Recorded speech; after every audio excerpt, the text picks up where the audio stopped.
So, good morning, student. Today we will discuss nutrition in human being. बेटा human being में nutrition के लिए एक सिस्टम रिस्पॉन्सिबल है, क्योंकि आप जानते हैं in our body all the works are performed by a special system. So for nutrition we have system. The name of that system is digestive system. क्या नाम है? Digestive system. हमारे बॉडी में न्यूट्रिशन के लिए एक सिस्टम रिस्पॉन्सिबल है, वो क्या है? Digestive system. और ऐसे द मोड ऑफ न्यूट्रिशन जो हमारे बॉडी में है वो क्या है? होलोजोइक. हम लोग ह्यूमन भी holozoic mode of nutrition show करते हैं. Holozoic mode of nutrition. ठीक है, ह्यूमन बीइंग में क्या है? होलोजोइक मोड ऑफ न्यूट्रिशन है.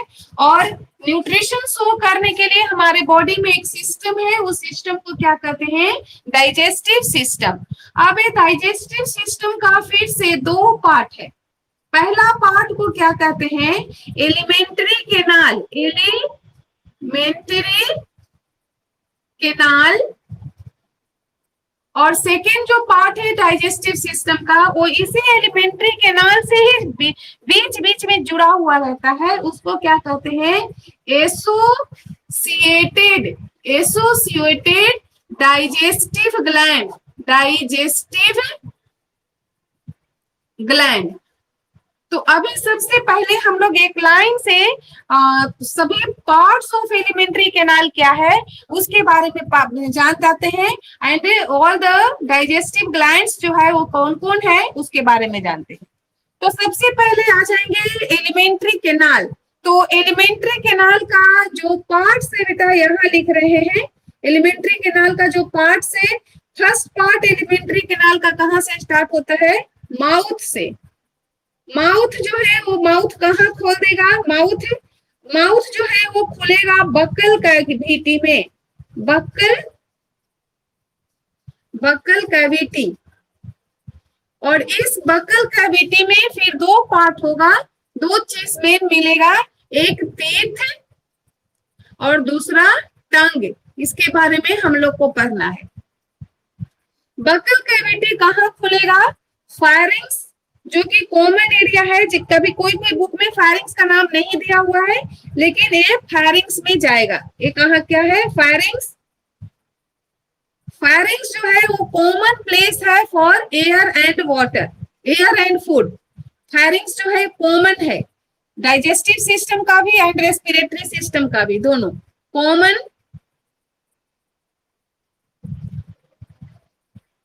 पार्ट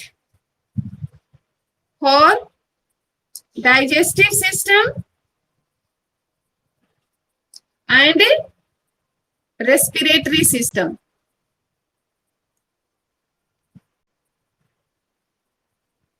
ठीक है, दोनों के लिए कॉमन है. अब ये फायरिंग्स कहाँ खुलेगा बेटा? फायरिंग्स आपका खुल रहा है एसोफेगस में. एसोफेगस जिसको कि क्या कहते हैं? फूड पाइप कहते हैं. एसोफेगस कहाँ खुलेगा? स्टमक में. स्टमक कहाँ खुलेगा? स्मॉल इंटेस्टाइन में. स्मॉल इंटेस्टाइन में खुलेगा स्टमक. और स्टमक खुलेगा स्मॉल इंटेस्टाइन में. एंड स्मॉल इंटेस्टाइन का फिर से यहाँ पर तीन भाग है. स्मॉल इंटेस्टाइन का तीन पार्ट है. वो क्या है पार्ट देख लीजिए. फर्स्ट पार्ट जो है स्मॉल इंटेस्टाइन का, उसको कहते हैं डिओडिनम. सेकेंड पार्ट जो है वो वेरी स्मॉल जेजुनम.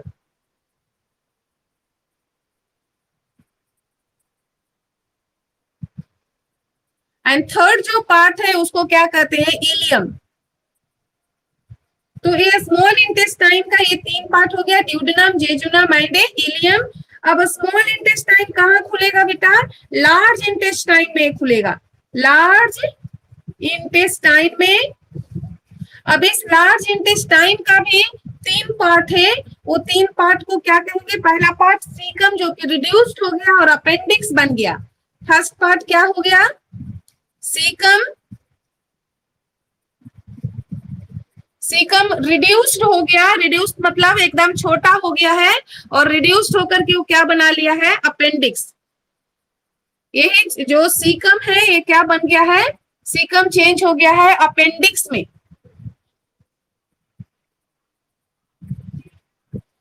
सीकम के बाद सेकेंड जो पार्ट है वो है, नहीं दिख रहा यहाँ पर, सीकम के बाद जो सेकेंड जो पार्ट है वो है कोलोन, एंड थर्ड जो पार्ट है वो है तुम्हारा रेक्टम। ठीक है, तो ये पूरा, और लार्ज इंटेस्टाइन लास्ट में, ये जो रेक्टम है लार्ज इंटेस्टाइन ये कहाँ खुलेगा, एनस में। तो ये सारे पार्ट्स हो गया तुम्हारा एलिमेंट्री केनाल का। फिर से देखो, डाइजेस्टिव सिस्टम का दो part, alimentary canal and associated digestive glands. Alimentary canal का क्या क्या पार्ट है बेटा, माउथ, एलिमेंट्री केनाल स्टार्ट होगा माउथ से, माउथ खुलेगा बकल कैविटी में, बकल कैविटी में क्या क्या पढ़ना है, एक टीथ और दूसरा टंग के बारे में जानना है। फिर बकल कैविटी कहाँ खुलेगा, फारिंक्स में, फारिंक्स कहाँ खुलेगा, एसोफेगस में, एसोफेगस कहाँ खुलेगा, स्टमक में, स्टमक कहाँ खुलेगा, small intestine, and small intestine का तीन part, duodenum, jejunum, ileum, and small intestine फिर कहाँ खुलता है, लार्ज इंटेस्टाइन में। लार्ज इंटेस्टाइन का भी तीन भाग है, एक सीकम, जो सीकम रिड्यूस्ड होकर के हम लोग का बॉडी में अपेंडिक्स, वर्मीफॉर्म अपेंडिक्स बन गया है, और कोलोन है, और रेक्टम है। ये कोलोन को भी अगर देखेंगे तो कोलोन को भी तीन भाग में बांट दिया गया है, एक ऊपर की ओर जाता है हॉरिजेंटल कोलोन, फिर तुम्हारा नहीं ऊपर की ओर असेंडिंग कोलोन, फिर हॉरिजेंटल कोलोन, और फिर डिसेंडिंग कोलोन। इस तरह से तीन पार्ट कोलोन में आ गया और रेक्टम में आ गया, और लार्ज इंटेस्टाइन, रेक्टम लास्ट में फिर कहाँ खुल जाता है, एनस में खुल जाता है। तो ये हो गया एलिमेंट्री केनाल का पार्ट। अब आ जाइए digest associative, associated digestive glands. इसमें कौन कौन सा ग्लैंड्स है, तो इसके लिए देखिए, सबसे पहले एसोसिएटेड जो डाइजेस्टिव जो ग्लैंड है, इसमें नंबर वन आ जाता है, नंबर वन है इसका सैलिवरी ग्लैंड का, सैलिवरी ग्लैंड। ये सैलिवरी ग्लैंड कहाँ खुलेगा बेटा, बकल कैविटी में, ये बकल कैविटी में खुलेगा। सेकेंड जो है वो है आपका स्टमक में, उसको क्या कहते हैं, gastric gland, gastric gland stomach में खुलेगा। स्टमक के बाद तीसरा जो है वो है आपका लीवर, बॉडी का सबसे बड़ा largest gland of our body, largest exocrine gland of our body. चौथा जो ग्लैंड है वो है पैनक्रियाज। पैनक्रियाज एक ऐसा ग्लैंड है जो कि एक्सोक्राइन के साथ साथ एंडोक्राइन है, इसलिए इसको हेट्रोक्राइन ग्लैंड भी कहते हैं।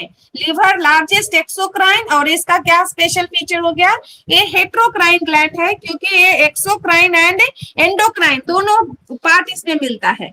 और करीब इसका 80 कितना बोलेंगे, 98% जो पार्ट है पैनक्रियाज का वो एक्सोक्राइनल होता है, और ओनली 2% जो पार्ट है वो एंडोक्राइनल पार्ट है, जिसको कि आइलेट्स ऑफ लैंगरहैंस कहेंगे, और वो बहुत सारे हार्मोन सीक्रेट करेगा।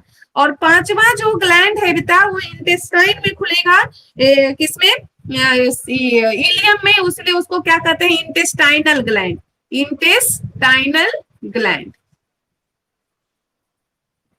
तो ये पांच प्रकार का टोटल ग्लैंड्स है। ठीक है, पहला ग्लैंड जो है वो सैलिवरी ग्लैंड, जो कि बकल कैविटी में खुलेगा। सेकंड जो हो गया गैस्ट्रिक ग्लैंड हो गया, थर्ड लीवर हो गया, फोर्थ पैनक्रियाज हो गया, और पांचवा जो है वो इंटेस्टाइनल ग्लैंड्स हो गया। तो हम लोग को अभी ये सारे जो ग्लैंड्स है वो कौन सा एंजाइम सीक्रेट करेगा और कैसे फूड को डाइजेस्ट करेगा, ये सारे चीज को हम लोग को वन बाय वन स्टार्ट करके पढ़ना है, that how do food is digested inside our body. क्योंकि हम लोग कैसा मोड शो कर रहे हैं, होलोजोइक, वी आर ईटिंग और taking complex and insoluble food, and that insoluble and complex food को क्या में बदलना है, सिंपल एंड सोल्युबल में, और उसको यूटिलाइज करना है। ठीक है ना, तो यही है हमारा वो parts of the digestive system. अब आ जाइए हम लोग पढ़ना स्टार्ट करते हैं, कहां से, माउथ, बकल कैविटी में फूड का क्या होगा। अभी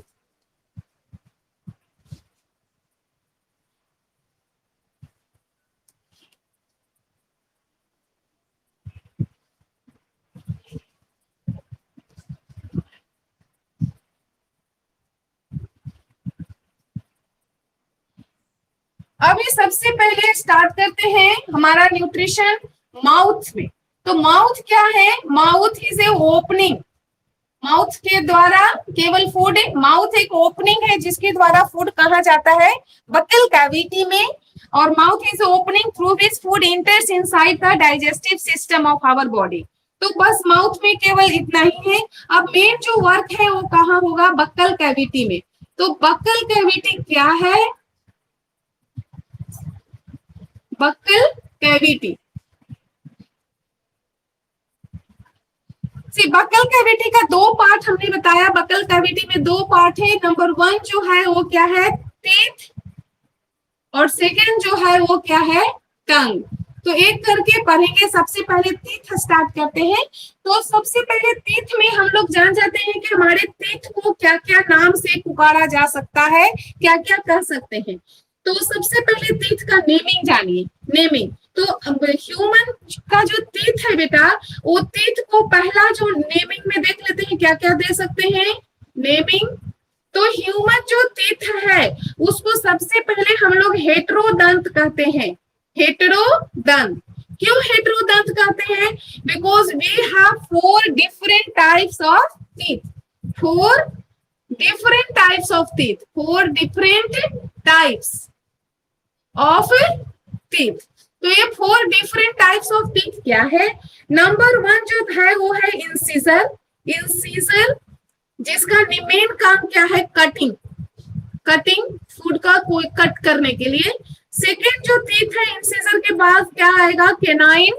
तो केनाइन का मेन काम क्या है? टेयरिंग करने के लिए, टेयरिंग फ्लेश, चिकन वगैरह जो भी खाते हो टेयरिंग करने के लिए। थर्ड जो है वो क्या है? प्रीमोलर। प्रीमोलर का मेन काम जो है वो च्यू करना ही है। च्यू या नट वगैरह कुछ क्रैकिंग करना है तो क्रैकिंग ऑफ नट, ये भी काम कर सकते हो।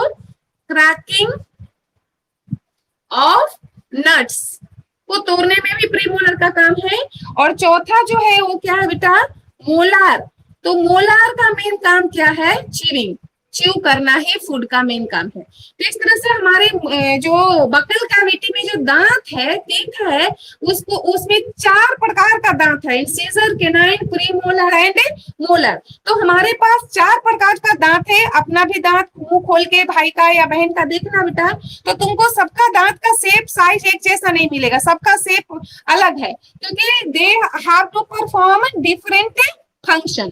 तो इसीलिए हम अपने दांत को हेटेरोदंत कहते हैं। अभी साथ ही साथ आ जाइए कि ये दांत का जो संख्या है वो अपर जॉ में और लोअर जॉ में जो है तो कितना है? डेंटल फॉर्मूला क्या है मेन? तो डेंटल जो फॉर्मूला हमारा जो है वो है 2 1 2 3 बाई 2 1 2 3, जिसमें ये जो 2 जो दिया है आगे का, इसमें डेंटल फॉर्मूला में हाफ जॉ का ही फॉर्मूला दिया जाता है। तो 2 जो हो गया ये क्या हो गया? इंसिजर हो गया। ये जो 1 1 जो है 1 in the upper jaw 1 in the lower jaw of half, ये क्या हो गया? ये इंसिजर, एक केनाइन हो गया।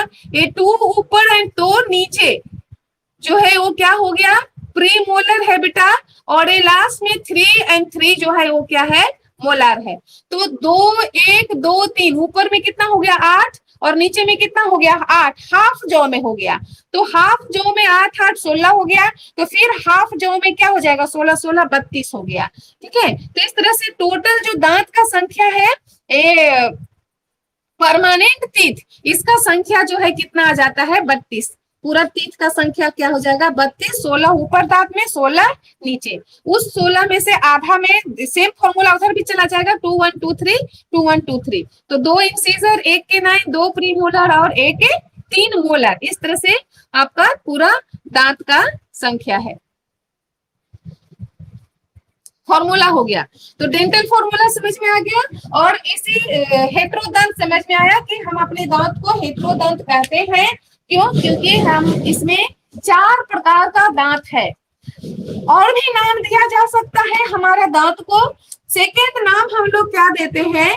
थेकोदंत भी देते हैं। थेकोदंत भी कहा जाता है। थेकोदंत क्यों कहा जाता है? आखिर क्या रीजन है?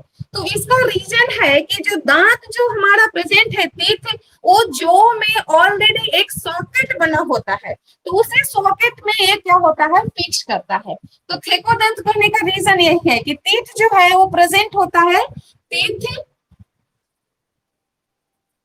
Is present in the socket of jaw. Jaw में इस तरह से मान लीजिए कि आपका जॉ है, तो इस जॉ में, ये जॉ है तो इस जॉ में इस तरह से सॉकेट बना होगा बेटा, और इसी सॉकेट में इस तरह से सॉकेट बना होगा, और इसी सॉकेट में जो दांत जो है ऐसे जाकर के फिट होता है। तो चूंकि दांत जो है वो जॉ के सॉकेट में फिट होता है, इसलिए इसको हम लोग क्या कहते हैं, थेकोदंत कहते हैं। ठीक है, एक और भी नाम है हमारे दांत का, वो तीसरा नाम है, वो नाम क्या कहते हैं, डाइफायोदंत। डाइफायोदंत। तो हम दांत को डाइफायोदंत क्यों कहते हैं, इसके पीछे क्या कारण है?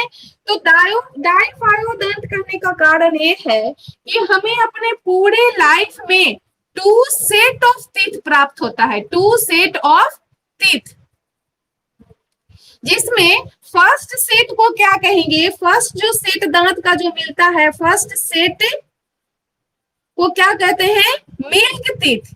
Milk teeth. और इस मिल्क टीथ का संख्या जो है वो क्या है, नंबर ऑफ मिल्क टीथ कितना होता है, 20। इसमें मोलार्स एब्सेंट होता है, इंसीजर प्रेजेंट है, कैनाइन प्रेजेंट है, प्रीमोलर प्रेजेंट है बेटा, but molars are absent here, so they have only 20 teeth, 10 ऊपर और 10 नीचे, और 3 मोलर का संख्या है ना चारों तरफ, तो वही 4 या 12 जो दांत जो है एब्सेंट हो जाता है। तो ये फर्स्ट सेट जो मिल्क टीथ है, मिल्क टीथ को और भी नाम दिया गया है, मिल्क टीथ के बाद इसको डेसिडुअस टीथ भी कहते हैं क्योंकि ये झड़ जाता है, और इसका संख्या 20 है। और जो सेकेंड, जब ये सब धीरे धीरे दांत टूटते रहेंगे, और सेकेंड जो सेट जो आ जाता है उसको क्या कहते हैं, सेकेंड सेट को क्या कहेंगे, परमानेंट टीथ। परमानेंट।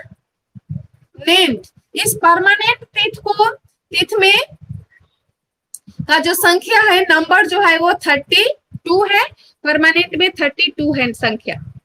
ठीक है, तो इतना समझ में आ गया। दांत को क्या क्या नाम से बुलाया जाता है, दांत को हेटेरोदंत कहते हैं, दांत को थेकोदंत कहते हैं, दांत को क्या कहते हैं, डाइफायोदंत कहते हैं। हेटेरोदंत किस लिए, क्योंकि 4 डिफरेंट टाइप्स ऑफ टीथ हमारे पास है, इंसीजर, कैनाइन, प्रीमोलर, मोलर है। और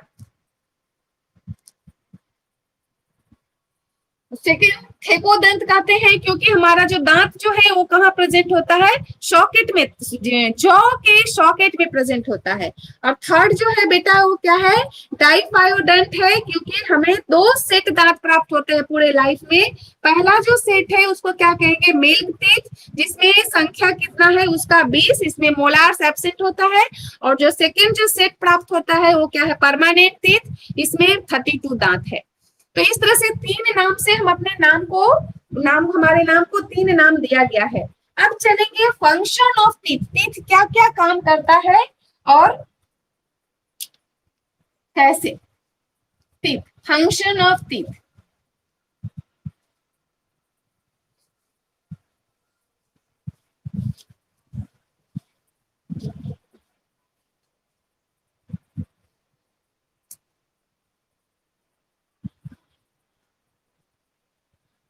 फंक्शन ऑफ टीथ, टीथ का बहुत काम है। फर्स्ट फंक्शन में ले लीजिए, फंक्शन क्या करता है टीथ से, च्यू, च्यू को ही मास्टिकेशन कहते हैं, mastication of food, mastication of food. Food को चबाने में, दांत जो है फूड को चबाने में हेल्प करता है। और ये चबाने से, मास्टिकेशन से क्या जरूरी है, क्यों बोला जाता है कि खाना को अच्छे से चबाइए, तो चबाने से क्या फायदा होता है, तो चबाने से क्या हो जाता है, surface area of the food increase करता है। मास्टिकेशन क्या करेगा बेटा, increase the surface area of food, surface area of food को इंक्रीज कर देता है। तो सरफेस एरिया बढ़ गया फूड का, तो इसके ऊपर एंजाइम्स जो है एंजाइम्स जो है वो एक्ट होगा आसानी से, एरिया ज्यादा है तो डाइजेशन जो है इजी होगा। इसलिए फूड का मास्टिकेशन चबा करके खाने को अच्छे से खाना चाहिए ताकि उसका एरिया जो है बढ़ जाए। फॉर एग्जाम्पल अगर आपको एग्जाम्पल लेना है तो एग्जाम्पल ले लो कि मान लीजिए कि आपके पास 3 चीज है एक गिलास में, यहाँ पर आपने क्या डाला है, मिश्री। मिश्री का बड़ा बड़ा ढेला आता है, ठीक है, तो इसमें मिश्री आप डाल दिए हैं। दूसरा में आप क्या डाले हैं, शुगर डाल दिए हैं, शुगर जो आता है, और यहाँ जो है आपका पिसा हुआ शुगर क्रस्ट किया हुआ है, एकदम क्रस्ट करके शुगर डाले हैं। और दोनों में बराबर, सभी में तीनों में बराबर पानी डाल दो और घोलो। तो देखना कि सबसे पहले जो पिसा हुआ जो चीनी है वो तुरंत घुल गया, और शुगर थोड़ा और ज्यादा समय लगाया, और मिश्री बहुत ज्यादा समय लगाया। तो यहाँ पर भी यही है कि अगर फूड का पार्टिकल्स आप बहुत बड़ा बड़ा छोड़ देंगे तो एंजाइम्स उसको पचाने में बहुत टाइम लगेगा, और हो सकता है कि उसका पूरी तरह से पाचन हो भी नहीं। इसलिए फूड का एरिया जितना ज्यादा रहेगा, तो जितना ज्यादा एरिया रहेगा तो उसके ऊपर एंजाइम्स ज्यादा काम करेगा, और एक ही साथ उसका पाचन बहुत ज्यादा स्केल पर होगा। इसलिए मास्टिकेशन बहुत जरूरी है। दूसरा इंपॉर्टेंट बात जो नोट करना है, ये मास्टिकेशन जो है ये फिजिकल डाइजेशन है। मास्टिकेशन से फूड का क्या हो रहा है, फिजिकल डाइजेशन हो रहा है। फिजिकल डाइजेशन या च्यूइंग जो है वो दांत जो है वो कर सकते हैं कि teeth help in the physical digestion of food. Digestion of food, physical digestion, physical physical का मतलब क्या हुआ कि ओनली जो फूड का जो साइज है, शेप है, वो चेंज हो रहा है। मान लिया आपने एक आलू खा लिया, हाँ बहुत टेस्टी सा खाना, कोई भी चीज खाए तो वो खाना टेस्टी जो खाना खाए उसका एरिया बहुत बड़ा था, आलू था, पनीर था, मान लीजिए कि आप एग खा रहे हैं या चिकन खा रहे हैं तो उसका पार्ट, उसका साइज बड़ा है, लेकिन दांत उसको पीस पीस के एकदम छोटा छोटा साइज में बदल देगा। तो केवल जो दांत है वो उसके साइज को बदला है, बड़ा पार्टिकल्स को छोटा पार्टिकल्स में बदला है, यहाँ केमिकली उसको कुछ नहीं किया है। आलू था तो आलू ही है, पनीर था तो पनीर ही है, और जो भी चीज था वो वही है, उसका केमिकल नेचर में कोई चेंज नहीं हुआ है। इसलिए हम कह सकते हैं कि टीथ जो क्या किया है, ओनली फूड का फिजिकल डाइजेशन किया है। केमिकल में वहां पर उसको नया चीज बनना चाहिए था, तो यहाँ केमिकल डाइजेशन टीथ नहीं करता है, ठीक है। तो एक तो ये हो गया कि टीथ जो है वो फूड मास्टिकेशन से फूड का सरफेस एरिया बढ़ा, और मास्टिकेशन जो है वो केवल फूड का फिजिकल डाइजेशन किया। अब और बात आई कि दांत से और क्या फायदा है, अदर फंक्शंस ऑफ टीथ क्या है, यहाँ लिख रहे हैं।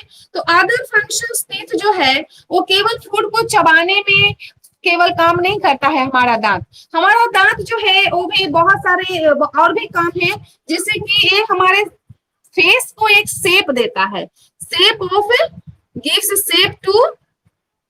Shape to face. जिस आदमी का सारा दांत निकल जाता है उसका चेहरा का देखिए शेप थोड़ा सा चेंज कर जाएगा, तो ये फेस भी देता है, फेस को शेप देता है। और भी लिख सकते हैं फंक्शन में कि दांत जो है, ये जो टीथ जो है हमें बहुत सारे शब्दों का उच्चारण में हेल्प करता है, ठीक है। तो स्पीकिंग या प्रोनाउंसिएशन जो भी है स्पीकिंग में हेल्प करेगा। बिना दांत का हम लोग कोई शब्द का उच्चारण, खास करके स जो दंत सा है वो सब का उच्चारण हम नहीं कर सकते हैं। तो इस तरह से दांत का बहुत सारे काम है बेटा। मेन काम है फूड को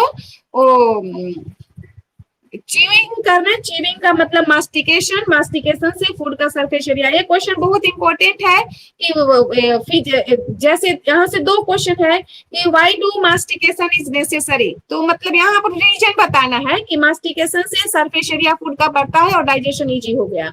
और सेकेंड जो है कभी कभी यहाँ से क्वेश्चन दे देता है कि teeth help in the physical digestion of food, justify the statement. तो आप यहाँ लिख सकते हैं कि टीथ ओनली जो बड़ा पार्टिकल्स है उसको केवल छोटा शेप और साइज चेंज कर रहा है, उसका केमिकल कंपोजिशन में कोई चेंजिंग नहीं ला रहा, इसलिए टीथ जो है ओनली फिजिकल डाइजेशन कर रहा है। और अगर पूछे कि 2 फंक्शन लिखिए तो 3 फंक्शन लिखिए, तो ये सब फंक्शन भी आप दे सकते हैं दांत का। हो गया, तो ये दांत हो गया। अभी दांत का स्ट्रक्चर भी थोड़ा सा साथ में पढ़ लेते हैं। स्ट्रक्चर ऑफ टीथ कैसा है, इसमें कौन कौन सा इसका पार्ट आएगा। तो टीथ का स्ट्रक्चर में देखते हैं टीथ में कि टीथ का जनरली दो पार्ट है। एक पार्ट जो गम के ऊपर, जिसको कि क्राउन, मान लीजिए गम है तो गम के ऊपर जो पोर्शन है उसको क्या कहेंगे, क्राउन। इसका शेप क्राउन जैसा, ताज जैसा है बेटा, यहाँ पाते हैं। इसका जो शेप यहाँ पर इस तरह से, इसका जो शेप है इसको क्राउन कहेंगे। और जो पार्ट जो गम के नीचे है उसको क्या कहते हैं, रूट कहते हैं। ये क्राउन हो गया। और ए पार्ट जो है, जो नीचे जो है गम के नीचे, उसको क्या कहते हैं, रूट कहते हैं। तो ऐसे इसका दो पार्ट हो गया, क्राउन एंड ए रूट। अब इस क्राउन के ऊपर, यहाँ देखिए, क्राउन के ऊपर एक लेयर नहीं है, क्राउन के ऊपर 3 लेयर है। सबसे बाहर वाला जो लेयर है उसको क्या कहते हैं, सबसे बाहर वाला जो लेयर है वो हमारे बॉडी का हार्डेस्ट नोन मटेरियल से बना है, उसको क्या कहते हैं, इनामेल। इनामेल। और एक क्वेश्चन बहुत इंपॉर्टेंट है, hardest known material of our body क्या है, इनामेल, जो कि outer covering of the teeth है। सेकेंड जो कवरिंग है टीथ के उसको क्या कहते हैं, डेंटिन। डेंटिन कहेंगे बेटा। और थर्ड वाला जहां पर ये क्या है, पल्प कहेंगे, जो रिचली सप्लाइड होता है ब्लड वेसल्स एंड नर्व से। पल्प, यही जो पल्प में दो चीज है, एक नर्व, ब्लड वेसल होगा, कैपिलरीज, ब्लड कैपिलरी होगा, और सेकेंड क्या होगा, यहाँ पर नर्व सेल्स पूरा प्रेजेंट रहेगा, नर्व सेल्स। तो ये ब्लड कैपिलरीज जो है ये न्यूट्रिशन देता है दांत को। इसी में जो भी आएगा फूड वगैरह जो है डिजोल्व फॉर्म में यहाँ आएगा, ब्लड कैपिलरीज लेके आएगा और दांत को न्यूट्रिशन देगा। ठीक है। और ये नर्व सेल जो है यहाँ पर, अगर बैक्टीरिया, किसी कारण से बैक्टीरिया का ग्रोथ हो गया आपका दांत में, तो बैक्टीरिया धीरे धीरे एनामेल और डेंटिन को डिसोल्व करके पल्प में आ जाता है। अब पल्प में आने के बाद इसी नर्व सेल में क्या करने लगता है, इसको वहां इरिटेशन करता है, जिसके कारण सीवियर पेन, दांत दर्द जो है वो स्टार्ट हो जाता है। ठीक है। तो इस तरह से हमारा दांत का एक स्ट्रक्चर हो गया। दांत का दो भाग है, एक जो गम है उसके ऊपर वाला को क्राउन कहेंगे, नीचे वाला को रूट कहेंगे। और क्राउन में जो है वो तुम्हारा क्या है, 3 पार्ट है, enamel, dentin, pulp, and pulp is richly supplied with blood capillaries and nerve. ठीक है। बाद में 45 या 50 एज आते आते ये जो पल्प वगैरह है ये सूखने लगता है, सूख जाता है, और उसके बाद जो है दांत को न्यूट्रिशन वगैरह नहीं मिल पाता है, और उसी के कारण से वो धीरे धीरे दांत फिर बुढ़ापा में झड़ जाता है। तो ये हो गया दांत का नाम, हम लोग पढ़ लिए। दांत का क्या पढ़े, फंक्शन ऑफ टीथ पढ़े और स्ट्रक्चर पढ़े। अब आ जाइए टंग का। टंग जो है, टंग एक मस्कुलर टंग है। How many tongues we have,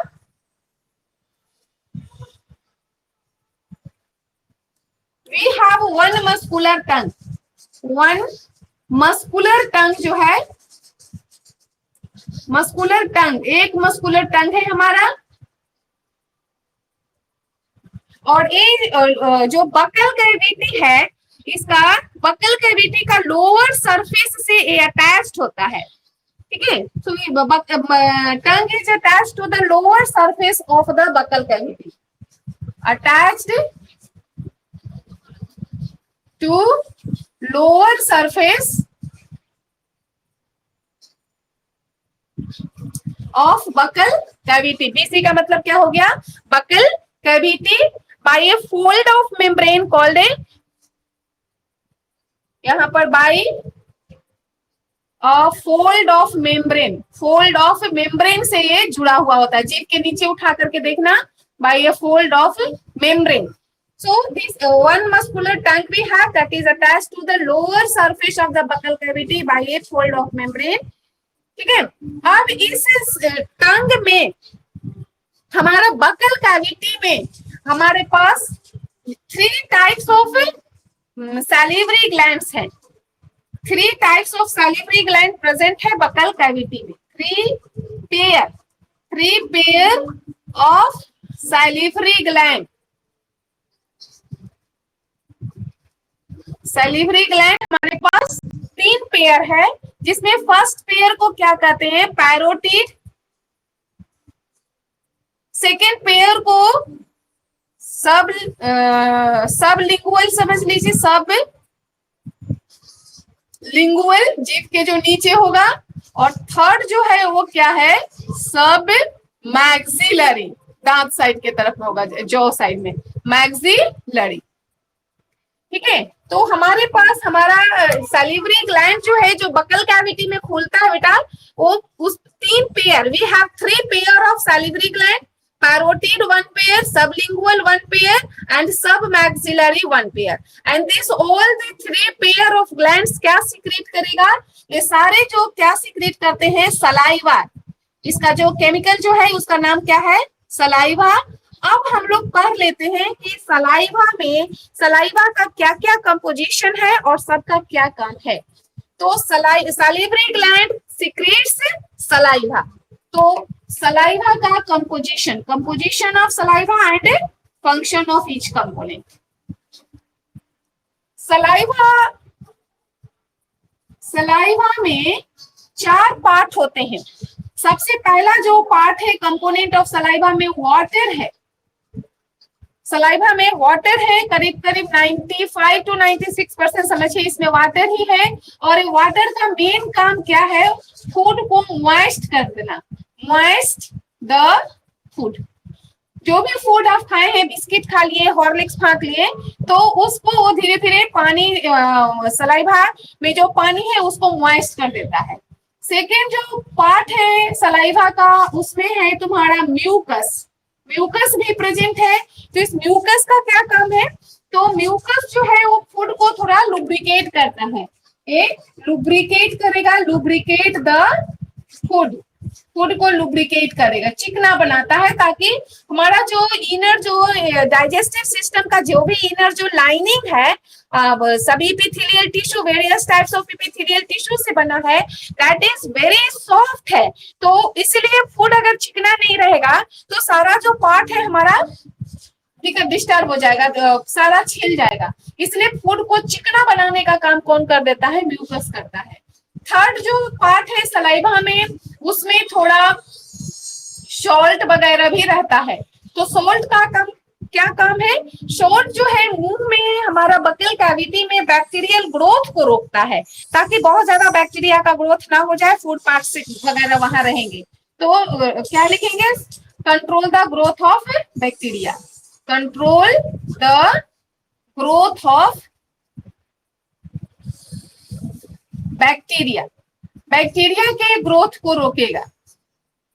ठीक है, और जो चौथा जो मेन पार्ट है सलाइवा का, वो है सैलिवरी एमाइलेज, एक एंजाइम, एक सैलिवरी अमाइलेज, सैलिवरी अमाइलेज।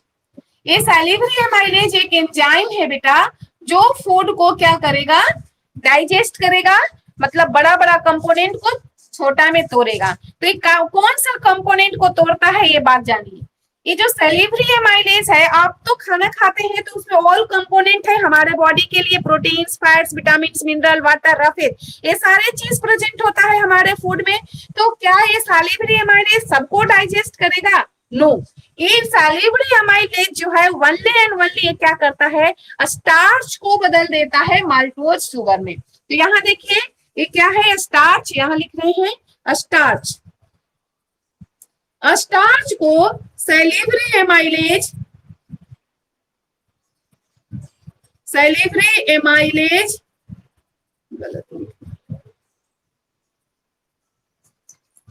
लेज है, ये क्या में बदल देगा, माल्टोज शुगर, एक शुगर में बदल देता है, माल्टोज शुगर में। ठीक है, माल्टोज शुगर में बदल दिया। ये स्टार्च जो था, रिजर्व फूड जो प्लांट, तो जानते हैं कि प्लांट फोटोसिंथेसिस करने के बाद वो मेनली ग्लूकोज में को में क्या में बदलता है, स्टार्च में बदल देता है। तो आपका जो आलू खा रहे, चावल खा रहे, रोटी, वो मेनली स्टार्च है। तो उस स्टार्च को जब मुंह में भोजन हम लोग चबाएंगे, रोटी का टुकड़ा चबाएंगे, तो साथ ही साथ सलाइवा सीक्रेट होगा, और सलाइवा जो है, सलाइवा का सारा कंपोनेंट जो वाटर जो है फूड को मॉइस्ट करेगा बेटा, ये जो है लुब्रिकेट करेगा, ये तो इसका काम है ग्रोथ को रोकना। सैलिवरी एमाइलेज स्टार्च के साथ क्या होगा, मिक्स होगा, और ये सैलिवरी एमाइलेज जैसे स्टार्च के साथ मिक्स होगा, उसको वो केमिकल रिएक्शन वहां चालू हो जाएगा, स्टार्च को क्या में बदल देगा, धीरे धीरे धीरे माल्टोज शुगर में बदल देगा। इसीलिए अगर रोटी का एक टुकड़ा मुंह में लेकर के बहुत देर तक चबाते हैं तो वो रोटी का टुकड़ा मीठा लगने लगता है। एक क्वेश्चन बहुत इंपॉर्टेंट है, why do bread of peace taste sweeter when we chew for a longer period of time? Because salivary amylase present in the saliva convert a starch into maltose sugar. ठीक है, तो इस तरह से हमारा हो गया सलाइवा का composition and function of saliva. अभी और टंग का भी फंक्शन पूछ सकता है, टंग है तो टंग का क्या क्या काम है? मस्कुलर टंग भी है। सो come to the function of tongue. Function of tongue.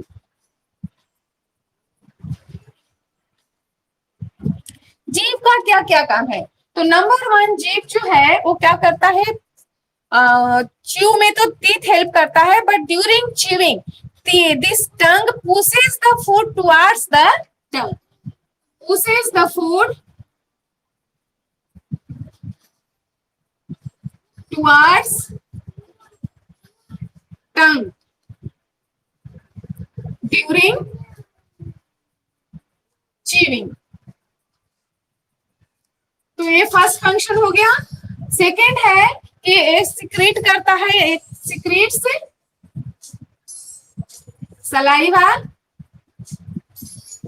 Saliva secrete करेगा और सलाइवा का काम हम लोग देख लिए। थर्ड जो है वो क्या करेगा? जीभ के बिना बोल नहीं सकते हैं, स्पीकिंग बोलने में हेल्प करता है जीभ। उसके बाद फूड को जो चबाया हुआ जो फूड है जिसको बोलस कहते हैं उसको स्वैलो करने में हेल्प करता है। Fourth swallow, swallow of bolus लिखे हुए। बोलस क्या है? तो chewed and semi digested food in the mouth को क्या कहते हैं? बोलस। मुंह में जितना देर फूड चबाते चबाते जो च्यूड और कुछ जो डाइजेस्टेड है स्टार्च जो शुगर में बदला, उसी फूड को क्या कहते हैं? फूड को different parts of alimentary canal में अलग अलग नाम से देते हैं। तो मुंह में जो च्यूड फूड है उसको क्या कहते हैं? बोलस कहते हैं। तो ये बोलस को निगलने में हेल्प करता है। ये रोल करके जीभ जो है रोल करता है और फूड को पुश कर देता है। कहाँ पर? हाँ, एसोफेगस में फूड पाइप जिसको कहते हैं, एसोफेगस में फूड को पुश कर देगा। ठीक है बेटा, तो ये हो गया तुम्हारा जीभ का फंक्शन। अब आते हैं कि फूड कहाँ से? अभी फूड माउथ में तो हो गया, what happens to the food in the mouth हम देख लिए। अब पढ़ लेते हैं कि फूड का एसोफेगस में कैसे जाएगा और वहां पर इसका क्या काम होगा।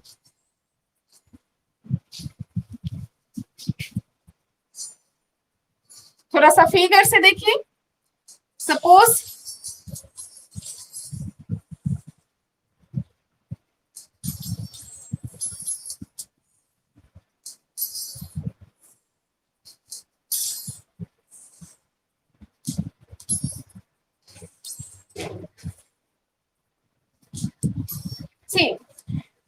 ये है हमारा माउथ। इसको ये जो ओपनिंग है इसको क्या कहेंगे बेटा?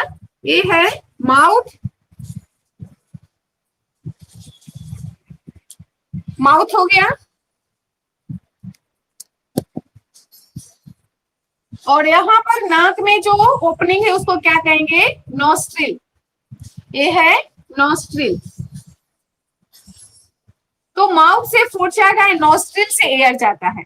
अभी ये मुंह खोलेंगे तो यहाँ पर क्या मिलेगा? Buccal cavity. तो बकल कैविटी के ऊपर यहाँ पर ये बकल कैविटी जो जीभ से ऊपर रोल करके देखिए, you will get a roof. This roof is called, इस रूफ को कहते हैं पैलेट है, तालू। हिंदी में जिसको तालू कहते हैं। तो तालू का आगे वाला पोर्शन जो है बोनी है और पीछे वाला बोनी नहीं है। ठीक है, तो ये जो पार्ट है बेटा ये बोन का बना हुआ है। क्या है? Bony palate. Bony palate. And this bony palate जो है वो सेपरेट्स करता है। ये जो नीचे हो गया क्या हो गया? Buccal cavity. और ये ऊपर जो हो गया वो क्या हो गया? Nasal cavity. नाक का कैविटी। तो ये nasal cavity and buccal cavity को सेपरेट करने का काम कौन करता है? बोनी पायलट, ठीक है। और बोनी, यहाँ पर बोनी पायलट, उसके बाद बोनी नहीं है, केवल इससे बना होगा, कार्टिलेज टाइप का बना है, वहां पर होगा। अब उसके बाद ये जीभ जो है, ये फूड को, यहाँ पर हमारा टीथ था, जॉ था, और टीथ जो है फूड को च्यू किया, और जो टंग जो है ये फूड को कहाँ कर दिया? रोल करके इसको कहाँ लेके आया? यहाँ पर हमारा दो ट्यूब स्टार्ट होगा।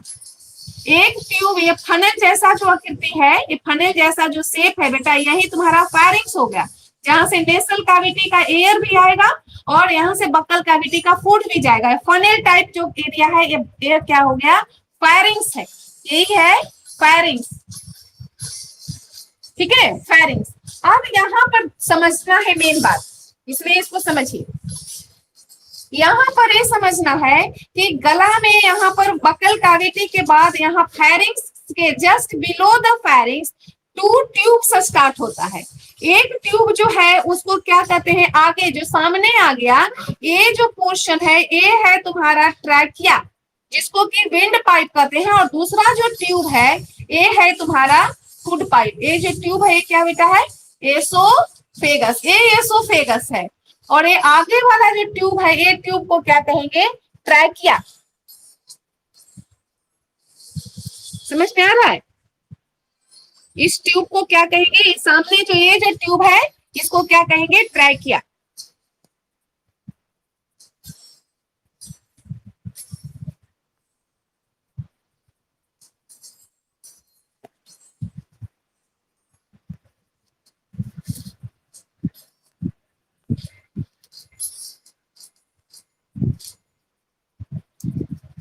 ये फूड पाइप हो गया जिसको एसोफेगस कहते हैं, और ये जो है वो क्या है? ट्रैकिया है, इसको क्या कहेंगे? ट्रैकिया। अब ट्रैकिया जो, इसको ट्रैकिया जो है इसको सपोर्टेड रहता है सी शेप्ड कार्टिलेज से, so that it do not collapse.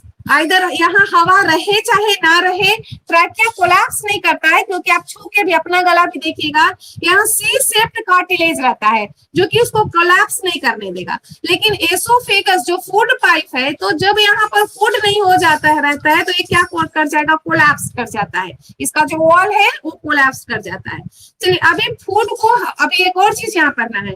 तो एक ट्रैकिया का एक ओपनिंग ट्रैकिया का है और दूसरा ओपनिंग किसका है? फूड पाइप का है।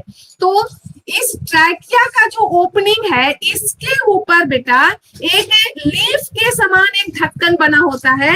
उस ढक्कन को क्या कहते हैं? लीफ के समान एक फ्लैप ढक्कन है। उस ढक्कन को, चूंकि ट्रैकिया के ओपनिंग, यहाँ पर एक और बात पहले समझना है, ट्रैकिया का जो ओपनिंग है, यहाँ समझो, ये ट्रैकिया का ओपनिंग हो गया, और यहाँ पर एक इसका हो गया फूड पाइप का, ये फूड पाइप का ओपनिंग है, फूड पाइप, ठीक है। और ये क्या है? विंड पाइप, जिसको कि ट्रैकिया कहते हैं, विंड पाइप। तो फूड पाइप के ओपनिंग को और विंड पाइप के ओपनिंग को अलग अलग नाम दिया गया है। विंड पाइप का जो ओपनिंग है उसको क्या कहते हैं? ग्लोटिस, GLOTTIS, ग्लोटिस कहते हैं। अब फूड पाइप मतलब एसोफेगस, इसके जो ओपनिंग है इसको कहते हैं गुलेट, गुलेट कहते हैं, गलेट या गुलेट कहते हैं। तो यहाँ पर प्रॉब्लम है कि जब फूड, जब जीभ जो पुश करेगा, तो ये वाला जो विंड पाइप है ये हमेशा एकदम खुला हुआ है, तो फूड इसमें आसानी से गिर जाएगा। तो इसमें फूड गिर जाएगा तो बहुत मुश्किल है, पाइप चौक हो जाएगा और जान भी चला जाएगा। इसलिए फूड इसमें ना गिरे, इसी के ऊपर एक लीफ के समान एक ढक्कन लगा हुआ रहता है। उस ढक्कन को क्या कहते हैं? इस ढक्कन को ईपी, ग्लोटिस के ऊपर है ना, इसलिए इसका नाम क्या दे दिया गया है? इपीग्लोटिस। इस ढक्कन को नाम दिया क्या गया है? इस ढक्कन को इपीग्लोटिस कहते हैं। ईपीआई, ईपी मतलब अपॉन, एंड ग्लोटिस, ग्लोटिस के ऊपर है, इसलिए इसको क्या कहा गया? इपीग्लोटिस। तो जैसे ही फूड यहाँ से आएगा तो ये जो इपीग्लोटिस है, ग्लोटिस को अच्छी तरह से ढक देता है, और फूड जो है कहाँ चला जाएगा? गलेट के द्वारा फूड पाइप में चला जाएगा। ये बात समझ में आ गया होगा कि कैसे फूड, यहाँ पर बहुत जरूरी है समझना, कैसे फूड जो है वो फूड पाइप में जाता है, विंड पाइप में नहीं जाता है। जब इधर से फूड आएगा तो ये जो एपिग्लोटिस है वो विंड पाइप का ओपनिंग जिसको ग्लॉटिस कहते हैं बेटा, उसको अच्छी तरह से ढक देगा। ये तो एकदम ढक गया तो फूड अभी ये कहाँ चला जाएगा, जीभ जो है उस फूड को पुश कर देता है गलेट में। अब गलेट में एक बार जो फूड यहाँ आ गया तो यहाँ से स्टार्ट हो जाता है पेरिस्टाल्टिक मोशन। ये कैसे होता है इसको समझिए।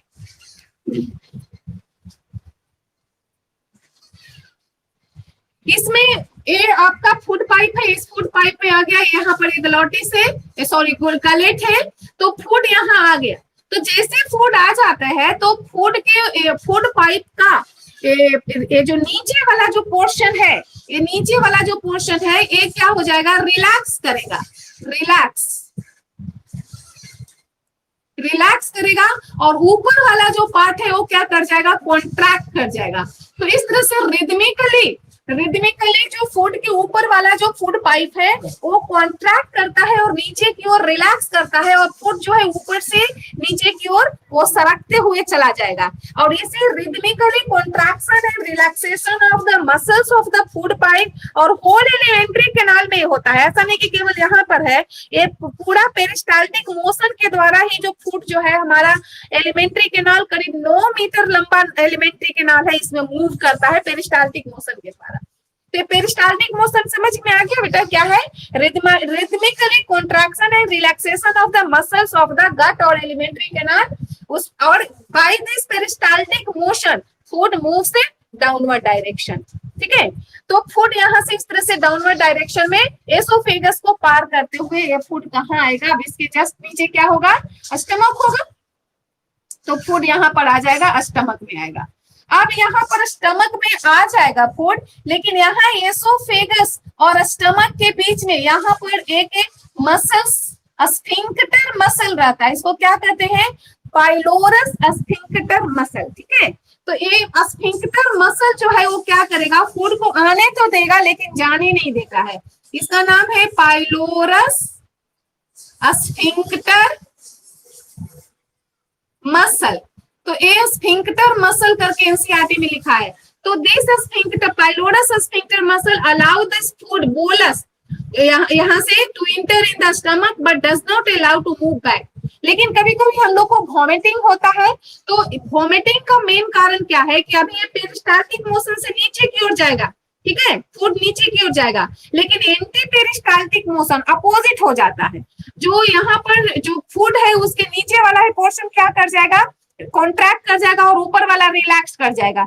इसको कहते हैं एंटी पेरिस्टाल्टिक मोशन। और यही एंटी पेरिस्टाल्टिक मोशन के कारण जो बेटा तुम्हारा क्या हो जाएगा, वॉमिटिंग वगैरह हमारा होता है। ठीक है, तो इस तरह से हम लोग आज पढ़े कि फूड कैसे हमारा बक्कल कैविटी में एंड यहाँ एसोफेगस में मूव करेगा और क्या क्या उसके ऊपर डाइजेशन होता है। अच्छा, अब देखिए कि क्या ये जो बोलस जो मुंह में था, यहाँ पर एसोफेगस जो 25 सेंटीमीटर करीब लॉन्ग है, इसका जो एसोफेगस का जो लेंथ है वो 25 सेंटीमीटर अप्रोक्सीमेटली लॉन्ग है। तो जब इससे फूड जब नीचे की ओर आते रहता है उस समय इसके ऊपर क्या केमिकल डाइजेशन होता है, तो यहाँ पर कोई ग्लैंड्स प्रेजेंट नहीं है जो स्पेशल हार्मोन एंजाइम्स सिक्रीट करके भोजन को पचाए, ऐसा कुछ नहीं है। लेकिन हाँ, जो मुंह में जो सैलिवरी अमाइलेज जो कर रहा था, स्टार्च को शुगर में बदल रहा था, वो प्रोसेस यहाँ कंटिन्यू रहेगा। स्पेशल कोई अलग से इसका भोजन का डाइजेशन नहीं होगा, लेकिन सैलिवरी अमाइलेज वाला काम यहाँ तक कंटिन्यू होते रहेगा।